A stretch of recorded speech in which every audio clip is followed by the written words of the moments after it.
Et toi, je te vois là, en train de te curer le nez. C'est dégueulasse. Salut les geeks, quoi de neuf sur la toile? On va voir ça tout de suite.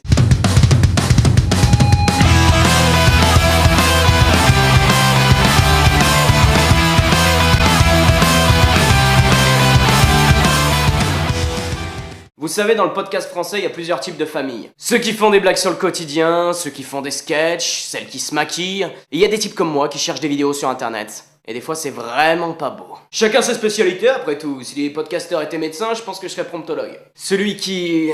chatouille la prostate des messieurs. Alors cette semaine, on va voir que internet est parfois aussi dérangeant qu'une colonoscopie, que les manchots sont des tueurs-nés, et que les courses de vélo, c'est vraiment plus que c'était. C'est parti.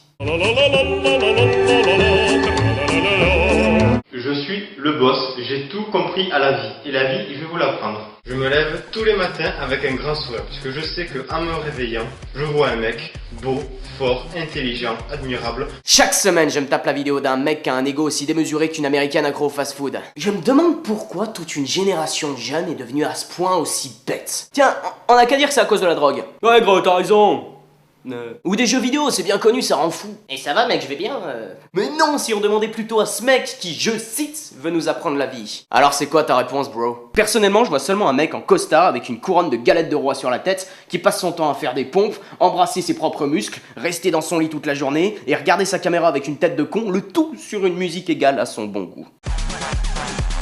Et finalement, c'est notre champion de la semaine dernière, Margarita Truc, qui nous donne la réponse en commentaire. S'il vous plaît. Arrête tes vidéos, tu copies trop sur Michael Vendetta et Guillaume Margareta Chose. Vendetta? La télé-réalité? Ah, c'était ça la réponse? Comme quoi un simple bouton de télécommande est parfois beaucoup plus destructeur que toute une plantation de bœufs. Ou qu'une armée de manchots des Galapagos. Нет, это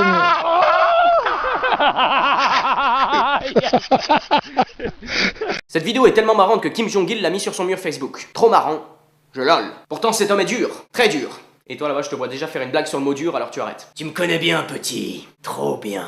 Notons quand même le courage du monsieur face à l'attaque du manchot. Ainsi que la rage du manchot. J'imite mal le manchot. Mais les manchots sont un véritable fléau. Il faut sensibiliser le public. Alors les enfants, vous aimez ça les manchots? Vous ne devriez pas. Ils sont pédophiles. Retrouvez la liste des animaux pédophiles sur pédoanimaux.com. Ainsi vous apprendrez à vous méfier de Barnabé GHB, Lulu le Pointu, Thierry le Nazi, Martin le Malsain et tant d'autres. Pour les sceptiques, souvenez-vous du film La Marche de l'Empereur. Voici un extrait resté secret à ce jour. On a été attaqués par les manchots. Ils ont mangé Billy, bordel. Ils ont mangé Billy. Ils vont manger des poissons. Si vous aussi vous avez pleuré suite à cette vidéo, regardons un peu de sport pour retrouver notre virilité perdue.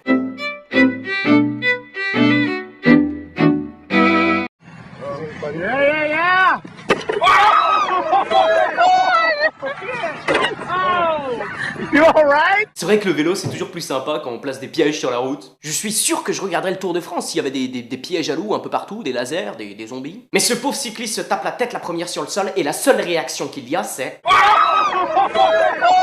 Si vous avez rigolé à cette vidéo, vous irez en enfer. J'ai rigolé plusieurs fois. Je t'ai réservé un carré VIP en bas. On va se marrer chez Lulu. Mais on lui demande quand même s'il va bien après. Ça va? Question de politesse. Cette vidéo se passe aux États-Unis. Là-bas, ils ont un don pour transformer un sport impopulaire en quelque chose de épique. Regardez plutôt. Des hommes de tout le pays se battent pour gagner la somme de 500 000 $ dans un combat à vélo. Une seule règle. Il n'y a pas de règle. Des courses, des chutes, des explosions, du sexe. Bike Champion 2011. La confrontation. Tout ce qu'on fait, on le fait mieux que vous. Vous avez peut-être la technique, mais nous, on a la science infuse. Salut les geeks! Toi qui as la science infuse, j'aimerais vraiment que tu m'expliques pourquoi la tartine beurrée tombe toujours du côté beurré. Pour élucider ce problème, il faut comprendre l'industrie du beurre dans son ensemble. Suivez-moi. Imaginez un monde où à chaque fois que l'on veut manger une tartine de beurre, celle-ci nous échappe et tombe bizarrement sur le côté beurré. Alors on refait une tartine en remettant du beurre, mais on n'a plus de beurre. Alors on va en acheter. Et le cercle infernal de la consommation de beurre se met en place. Ce n'est pas une fiction, les grands patrons de groupes de beurre ont rajouté des métaux dans leurs produits, tels que le fer, du zinc ou du plomb, pour qu'ils tombent directement sur la partie beurrée. Arnaque, complot, mensonge, SLG, c'est aussi de l'information. Allez les geeks, c'est fini pour aujourd'hui, mais avant vous pouvez cliquer juste ici pour découvrir un court-métrage que l'on a réalisé avec les copains, c'est vraiment très sympathique, alors cliquez dessus. En attendant, je vous donne rendez-vous le week-end prochain pour un nouvel épisode. N'oubliez pas de vous abonner en cliquant juste ici, là, et découvrez la vidéo bonus de la semaine en cliquant juste là. Sur ce, je vous laisse, et n'oubliez pas...